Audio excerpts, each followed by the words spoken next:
This is episode 1 of the We Will Beat IBD podcast. My name is Brian Greenberg, founder of the Intense Intestines Foundation, fellow IBDer and ostomate. My goal is to help others with Crohn's disease, ulcerative colitis, and ostomies. Together, I believe we can do amazing things. Together, we will beat IBD. Let today's show begin.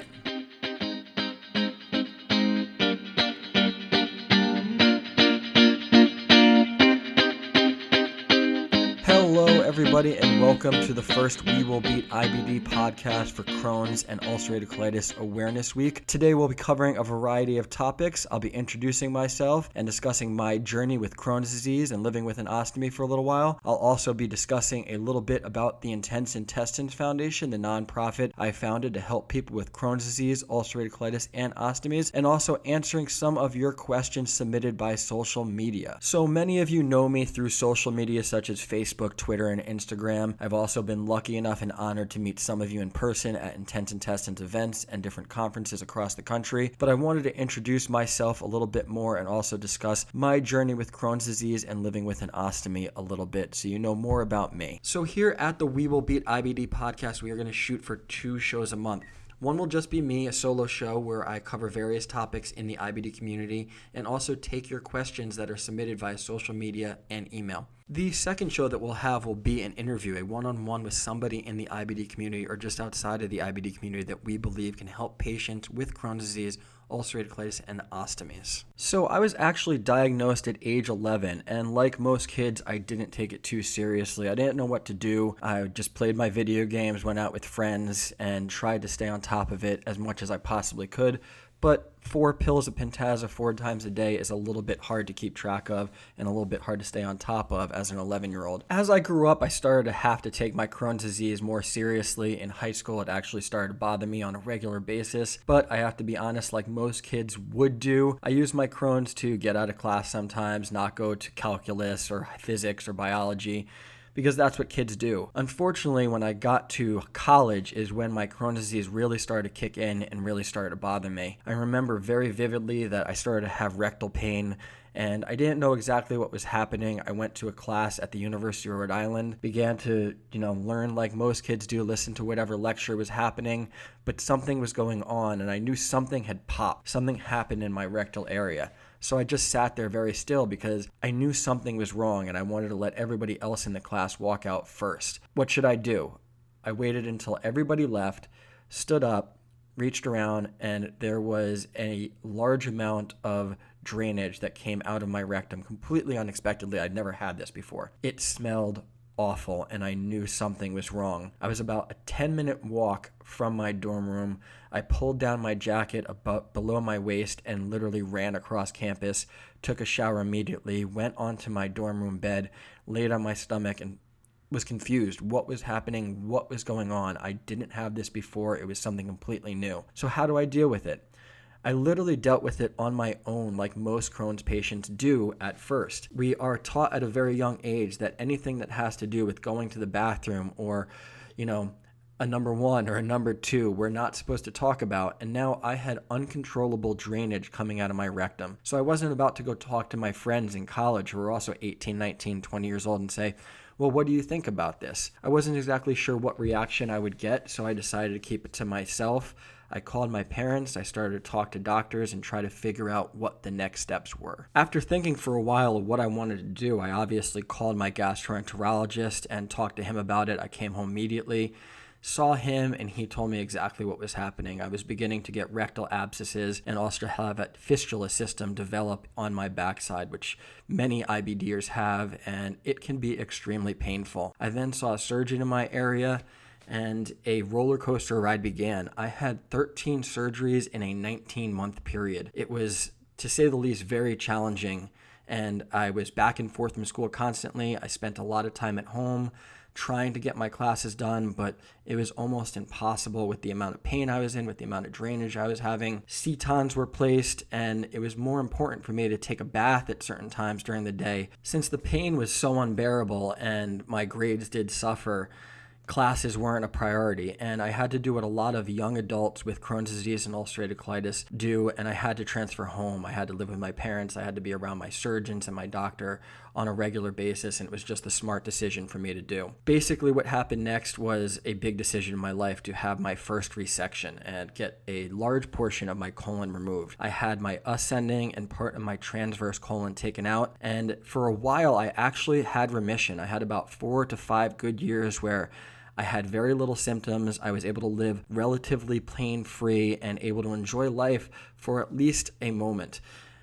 In the grand scheme of things, I look back at that and I probably could have done a little bit more to take better care of myself and do what I could to beat my Crohn's disease or overcome it. But it was a priority of mine to try to work at school, but also spend time with my friends because I had lost so much time. I wasn't able to have the normal college experience. I spent a lot of the first 2 years of my college experience in bed or in the bathroom or on my side on the floor rolling around in pain. So I took those years of remission a little bit like a vacation from Crohn's disease. I was actually able to enjoy life a little bit. I got big into climbing. I was able to hang out with my friends. I was able to enjoy the moments that I wasn't able to enjoy during my young years as an adult and my first 2 years of college. So what was next after that? At around age 26, my Crohn's came back with fury. I was going to the bathroom 20 plus times a day. I was in pain constantly. I was having accidents everywhere I went, and it was really hard for me to leave the house. The obvious choice was to have another resection, and my doctors told me that if I got all of my transverse colon removed, that I could still probably live a normal life, going to the bathroom 5, 6, 7 times a day. I wouldn't say that's normal, but considering it was a lot better than 20 times a day, I took it as the option that I had, and I got my second major resection and had all of my transverse colon taken out. This sadly didn't really help me very much. My descending colon was attacked by my Crohn's disease immediately, and the colonoscopies I was having, the CAT scans I was having, all showed my descending colon as having very aggressive disease as soon as the remaining portion of my transverse colon was taken out. After my transverse colon was taken out, to be honest, my situation with my Crohn's disease did not improve. The Crohn's attacked the remainder of the descending colon immediately, and my Crohn's even got worse. I was then going to the bathroom 25, 30 times a day. I was never able to leave the house except if I knew a bathroom was going to be within 10 or 15 feet of me, and life got even tougher. I battled for almost an entire year like this because I really didn't want to go to an area where a lot of patients go next, and that's an ostomy. And I thought, man, I'm 27 years old now.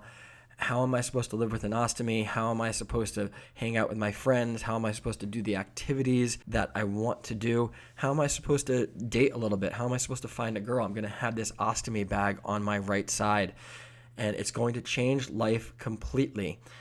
And that's the reason why I battled for an entire year, because I didn't have answers to all those questions and I didn't know what life would be like. And to be honest, I lost a lot of time, and now looking back, I wish I got my ostomy sooner and didn't battle that year. But at the same time, it's what led me to a lot of experiences that I had with the Crohn's and with my ostomy and how I look at it now.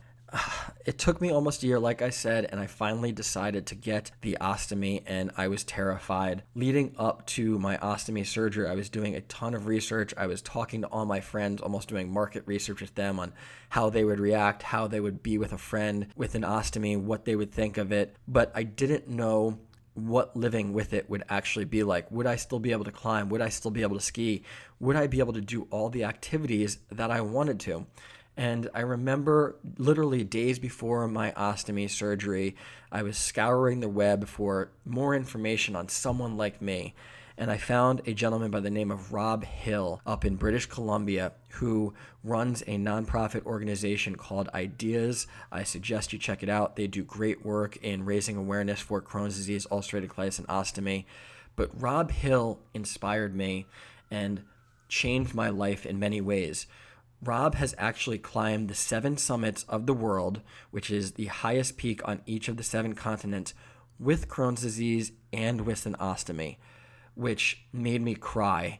I was literally in my room with my laptop, and I started just bawling. Tears were coming down constantly, and I remember my mom coming in and checking on me and saying, "Why are you crying, son? What's wrong?" And I looked up at her and said, "These are actually tears of joy. Things are going to be okay. If this guy can climb Mount Everest with Crohn's disease and an ostomy, I can live a normal life around here and do normal things that I want to do too, and even travel if I wanted to. He kind of inspired me to realize that things were going to be okay. And the rest of my journey with an ostomy has been based off of that one day and thinking, no matter what, I can get through this. Even though I knew I was going to be able to get through this, I still hadn't had the surgery yet, and I didn't know what it was actually going to be like. So we drove down to the hospital that morning, and obviously I was a nervous wreck. My life was going to be changing greatly, and I went under and woke up with an ostomy, and things were a little bit tough. I didn't know what to expect completely. I looked down and I had a clear ostomy bag with an extremely swollen stoma, and I didn't know what to do. Was it going to be like this forever? And I remember my doctor coming in and telling me that it was going to reduce in size quite a bit and that things were going to change in the next 7 to 10 days, and further out at 14 days, 30 days, 60 days, things are going to be completely different. And he was right. The first 7 to 10 days with an ostomy is a complete adjustment period. You need a nurse to help you take care of it. You need people around you, and you're going to probably end up changing it a lot. The ostomy bag doesn't stay on very well because your skin's adapting to everything that it needs to, and you have to learn what's going to work and what's not going to work. And that's one of the questions that I'll be asking or answering later on in the podcast is, how did I learn how to work with my ostomy and how did I get it to adhere onto my body properly? But living with an ostomy wasn't nearly as bad as I thought it was going to be. I actually ended up in a relationship pretty much directly after my ostomy surgery with a great girl who was extremely accepting of it. And I remember going out with her and saying, my life is about to change and I'm going to have an ostomy for the rest of it. And she looked at me and said, yeah, not a big deal. And I said, well, do you know what the ostomy is exactly? And she said, yeah, I know what it is. No big deal. And I remember smiling from ear to ear and realizing that it's not going to change my life the way I thought it was. People are still going to look at me the same. And since I've also found out that my ostomy allows me to live a somewhat normal life. I'm not saying it's normal, but a somewhat normal life. I'm able to go out with friends. I'm able to do the activities I love for the most part. And they're able to do those activities and be with me. So they're actually happy I got the ostomy in many instances. Since my ostomy surgery, everything hasn't been exactly clear sailing. I still had a lot of rectal issues. I kept my rectum in after my ostomy surgery for the chance of being reconnected one day. But late in 2013, my rectal disease came back with vengeance as well. And I realized that something had to be done. And I couldn't live like this. Sitting down became a pain again. Going out became very painful as well because of the chafing and the skin irritation of my rectal area. And I just wasn't able to live like this. So in 2014, I actually had a proctectomy to have my rectum removed.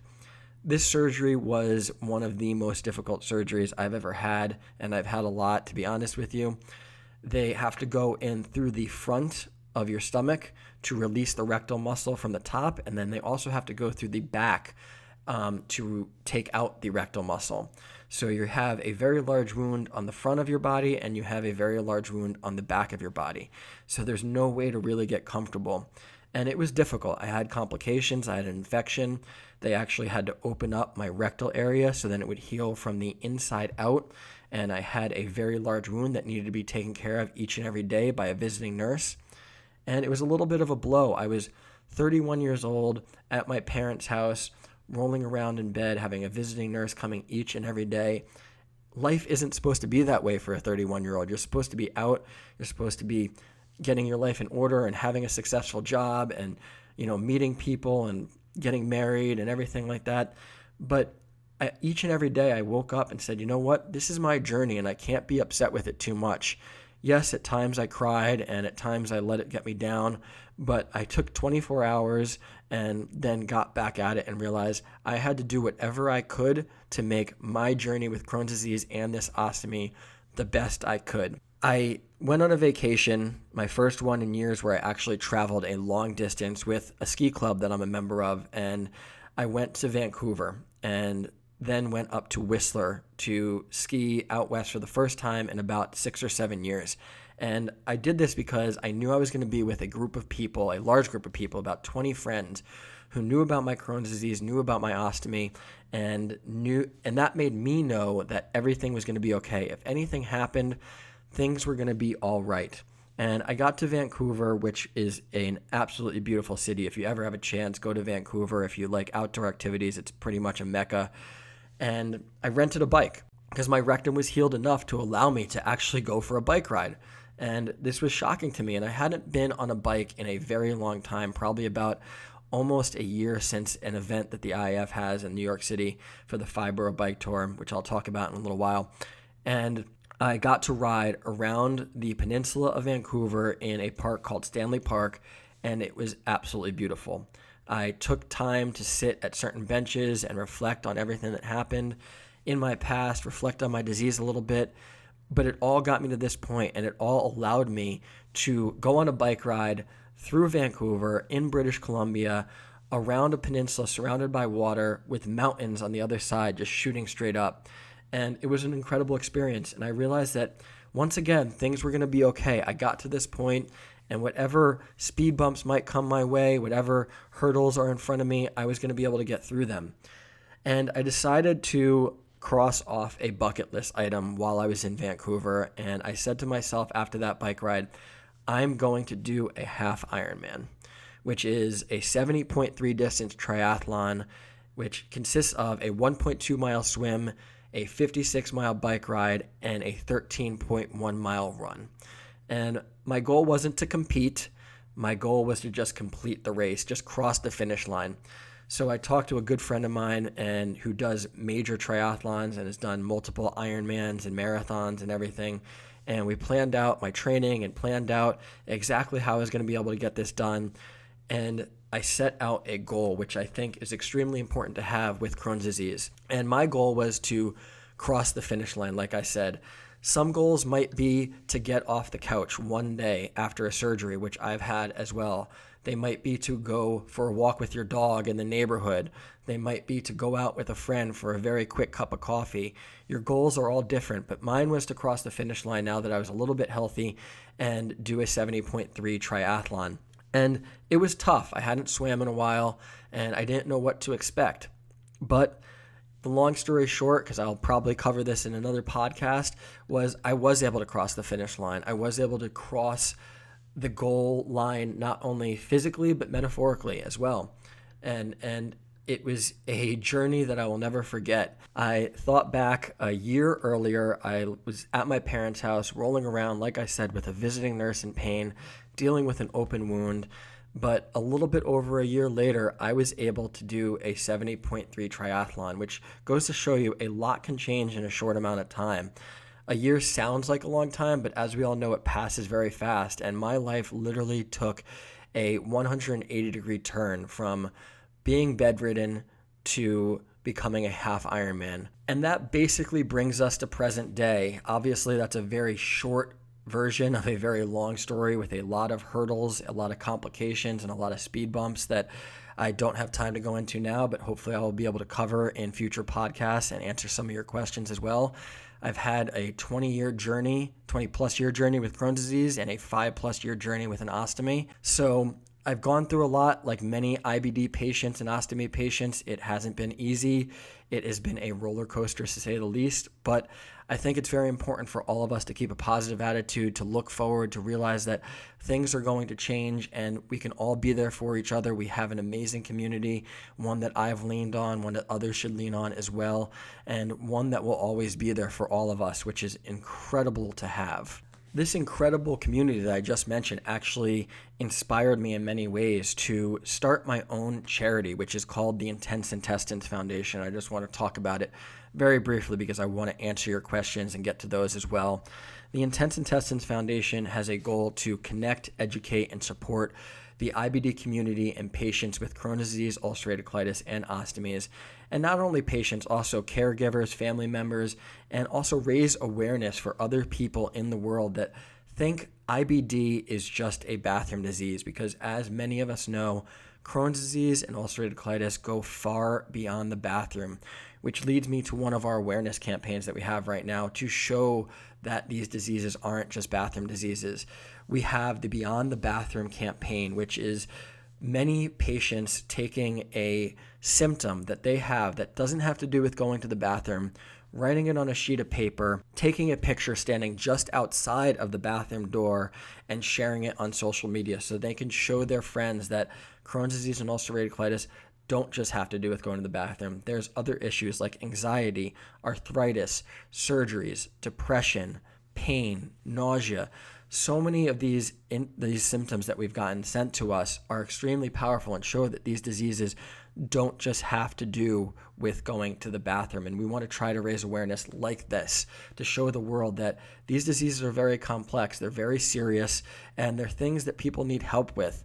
Unfortunately, Crohn's disease and ulcerative colitis don't always get the attention that they deserve because many other diseases overshadow them. And we don't want Crohn's disease or ulcerative colitis to be in the shadows anymore. We want it to be in the forefront. And I think campaigns like the Beyond the Bathroom, the other one campaign that I know of that did a great job was Get Your Belly Out, which created a lot of buzz and really showed people that Crohn's disease and ulcerative colitis were more than just bathroom diseases, and these campaigns really help us raise the type of awareness that we'd like to have.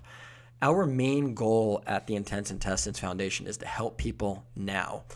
Other organizations are doing an incredible job funding research, finding a cure, helping kids out with Crohn's disease, but we wanted to help out people immediately. And our two main programs are called the Intense Intestine Scholarship and the IBD Debt Program.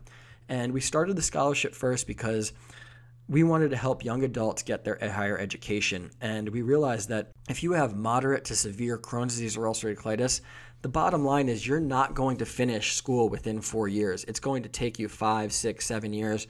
You're going to take withdrawals. You're going to take incompletes. You're going to miss entire semesters. And not everybody has the financial ability to pay for these extra years. So we developed this scholarship to help young adults get their higher education. The next program that we developed is called the IBD Debt Program. And once again, this is designed to help patients and their families now. We realize that so many different types of medications, procedures aren't always covered by insurance with Crohn's disease and ulcerative colitis. And what happens? Patients immediately go into debt. These procedures, medications, hospital visits, they cost a lot of money, and we wanted to help people out now. So we created this program which helps people pay off their medical bills, whether it be a medication, whether it be a hospital visit or a specialist visit, or a procedure of some sort like a CAT scan or colonoscopy that isn't covered properly. So both of these programs we believe are very impactful because they allow the Intense Intestines Foundation to help people immediately to ease their financial pain from these diseases, which, as we know, many people suffer from these diseases, not only physically, but financially. And we wanted to help them in any way possible. And I think a lot of our programs are like that because we're all passionate at the IIF team to help people now and create programs that can really assist people immediately. Okay, let's answer some of the questions that you've submitted via social media. Remember, you can always reach me at the Intense Intestines Foundation page on Facebook, on Twitter at Brian IIF, or on Instagram at Brian IIF. Our first question is submitted by Melody today, and she asked, how has my relationship with exercise changed since my diagnosis, as well as what my mindset is with exercising with IBD?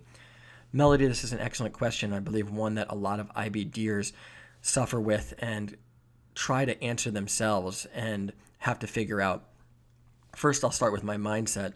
And I think it's very important for anybody to have a goal. If you have a goal, you have a purpose. And that purpose will drive you to getting to the gym or figuring out what mountain you want to hike or run you want to do or bike ride you want to complete. So I think it's very important to have a goal in mind and something to strive for. And once you have that, your mindset will change. You'll try to figure out a way to make things happen because that feeling of crossing the finish line or getting to the top of a hike or something like that is something that we all enjoy and one that we all revel in. So first, I would say find some kind of goal that you want to finish. And once you have that, your mindset will change. And also, always go with the roller coaster. Some days you're not going to be able to work out. Some days your body is just going to say no. And that's okay. That's a sign that your body needs to rest, as well as your Crohn's might need a chance to calm down. So roll with the punches and realize that there are going to be speed bumps along the way. With regards to how my relationship has changed with exercise since I've been diagnosed, once again, it's been a roller coaster. At times I can't do things, at times I can, but I think it's important to know your body really well and go with what it says. For instance, right now, I'm recovering from a surgery. I have a rectal wound that's healing up, so I can't do lower body or squats or things like that. But I know I can still get to the gym and work out my upper body using machines that isolate shoulders, back, and chest, for example. And I also know that I can get in the pool because there's no impact there. So my relationship kind of goes with whatever my body says it can do. And it's important to know and not push it too hard. So I think that might answer your question with regards to how my relationship has changed with regards to exercising with IBD or Crohn's disease. The next question that was submitted is from Tara, and she asked, what part of my intestines have been affected by my Crohn's disease? Excellent question, Tara. My Crohn's disease actually started in my ileum, which is where your large intestine or colon attaches to your small intestine. And it started pretty slowly, but it eventually got worse and started to affect my colon, the ascending, followed by the transverse and then descending colon. So once I got that removed, my intestines were pretty much okay. I still have small bits that are affected in my small intestine, but for the most part, that's under control. And I have my rectum removed now, which had a lot of Crohn's disease as well, so I don't have any disease back there currently. But I would say mainly my colon has been infected, and so far it's stayed controlled in my small intestine. I don't have too much disease there. But it started in the ileum and then spread from there through my lower bowel and large intestine. The next question comes from Kim, and she asked how I deal with odor when I go to the bathroom with my ostomy. Excellent question, Kim, and one that a lot of ostomates and patients with ostomies deal with, as well as just Crohn's disease or ulcerative colitis patients in general. I would suggest, one, putting coffee grinds in the bathroom in a little small pot, and that's been suggested and has worked well for me in the past, but I don't want to plug necessarily a product, but Poopery makes an excellent product that you'd spray in the water first before you go to the bathroom, and it does an incredible job of not only controlling the odor, but also actually spreading a much more pleasant aroma throughout the room. So I would suggest Poopery, and you can get it at many major stores. So try to check that out, and I'm sure that'll hopefully help with odor when it comes to going to the bathroom with an ostomy or just IBD. The next question asked is from Max, and he asked, how have I been swimming with my ostomy since I started? Max, excellent question, and one that I think a lot of ostomates and patients with ostomies have. It's not easy to get into any situation that involves water, and one that can easily add some anxiety to our lives. But to be honest, I haven't had a problem yet, and I think a big part of that is making sure I have a fresh ostomy on. I've never swam with an ostomy older than 3 days, and I still have yet to have a leak and no problems with my ostomy in the pool. Around day 4 or 5, I'd probably be a little bit nervous getting in the pool with all that movement and being a little bit worried whether or not it would be a leak, and I don't want to be that person that possibly ruins the pool experience for everybody else. So I always make sure I have a fresh ostomy on and one that it adhered really well to my body. After that, I pretty much just go with it and get my swims in. It's not really a problem. I've never had a leak. I've never had any issues. So I'd suggest just keeping a fresh ostomy on, making sure that it adheres really well, and also keep an eye on it. Stop every few laps. Make sure that it's still there and adhered properly. It doesn't take long, and it'll probably put your mind at ease and allow you to keep swimming or keep doing whatever activity in the water that you want with a little bit more of a clear mind and able to enjoy it a little bit more as well. Our next question comes from Chris, and he wants me to just discuss the core principles that I use when it comes to diet, as well as what suggestions I would have with regards to other diets that are out there. Excellent question, Chris, and one that I think a lot of IBDers would like to be able to answer, but unfortunately there's not any real answer out there for IBD in general. What I suggest people do is keep a food journal, and it really has worked for me in the past. If you keep one for a few months, you'll probably learn everything that you need to know, but you'll very quickly figure out what foods work and what foods don't work for your body. And everybody's so different that there are various things that might help someone that could possibly hurt someone else. So keep a food journal and try to figure out your own body and what works for you, and then build your diet around that. And like I said, each person's different. So I think each IBD patient might have a slightly different diet that works for them. With regards to core principles that I use, I stay away from high fiber and make sure that that doesn't really go in my body. As much as I miss certain foods like corn and peppers and everything like that, I don't even test it. They're not worth it. A piece of sweet corn would be delicious, but is it really worth a trip to the hospital? So my core values and core principles are really to stay away from the foods that I know can really hurt me and just make sure I stay away from those things. With regards to various diets, paleo, SCD, and all of the other many diets that are out there, I haven't found one that works for me. I kind of just limit my gluten and make sure that I eat foods that are easily digestible because I want to get as many nutrients out of them as possible. And if I'm eating things that are extremely hard for me to digest, I'm not going to get any nutrients out of them. So there's not any really point of putting that into my body. So I believe those are basically the core principles that I use. But like I suggested earlier, figure out what foods might work for you and then stick to those. Our next question is from Anne, and she asks how I stay hydrated. Excellent question, Anne, and one that a lot of patients with IBD struggle with because it's very hard to stay hydrated. I actually stay hydrated in a very unique way, Anne, and I actually drink a water-based protein shake throughout the day. And what this allows me to do is not only stay hydrated, but get the nutrients that my body needs in with a very healthy mode of transportation. So I'm getting protein, fat, and carbohydrates all while drinking this, minerals and vitamins and also electrolytes all at the same time, and it allows my small intestine to take all these in. I actually don't have a colon like I mentioned earlier because I have an ileostomy. So as many of us know, the colon is the part of the gastrointestinal system that takes in liquids. The small intestine takes in nutrients. So since I don't have any colon, the burden has been put on my small intestine to not only take in nutrients, but also keep me hydrated. And drinking a water-based protein shake gives my body something to grab onto, I feel like.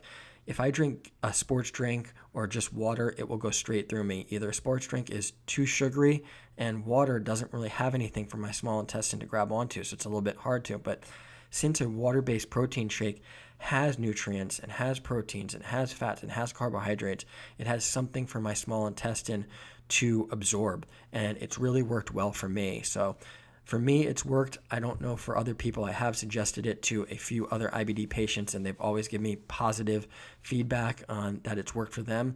So I would suggest a water-based protein shake, but I can't tell you that that is 100% going to work. Our last question of the day is from Amber, and she asks, how long after surgery do I wait to get back into an exercise routine? Excellent question, Amber, and I think it reflects back to the question I answered earlier with regards to my relationship with exercise and working out. And once again, I think you just have to know your body and listen to your body. After surgery, everything is going to be thrown out of whack, and you kind of just have to listen to what your body can do and what it can't do. Like I said earlier, right now I'm getting to the gym, but I'm only working out my upper body in isolated machines because I don't want to ruin what my doctor just did and the surgery I just had with regards to the rectal scar and wound that I have down there. So I think you really just have to listen to your body and also take it easy. Going slow is nothing bad. You can go into the gym, start walking on a treadmill, start doing an elliptical. You don't necessarily have to go straight into running or riding a bike or lifting heavy weights. Ease your body back into it, see how it goes, listen to your body after that, and then kind of figure things out from there. There's no reason to rush into it. I know they say no pain, no gain, but when it comes to working out with an IBD like Crohn's disease or ulcerative colitis, you don't want to just throw yourself right back into the swing of things and put too much stress on your body because you just had a surgery and you don't want to necessarily have a herniated area or have problems with the surgery that you just had. So take it easy, go slow, and figure out the routine that you can, and then adjust that routine as you get back into the swing of things and add from. And that includes our first We Will Beat IBD podcast. I hope you enjoyed it, and we were able to cover a few topics that might help you with Crohn's disease, ulcerative colitis, and ostomies. Remember, you can reach me on social media at the Intense Intestines Foundation page, as well as Twitter, Brian IIF, or Instagram, Brian IIF again. You can send me any questions you might have there, and I will try to put them into our solo shows that we'll be doing once a month. And remember that once a month we'll also be having an interview of some sort with an IBD advocate, someone in the IBD community, or someone just outside of the IBD community that can still hopefully help Crohn's disease patients, ulcerative colitis patients, and ostomates as well. Remember, check in. The website is www.intenseintestines.org, and you can check out all of our events and other programs there, like the scholarship and IBD debt as well. And I hope to hear from some of you soon with regards to our programs and questions that you might have. Remember, together we can do amazing things. Together, we will beat IBD.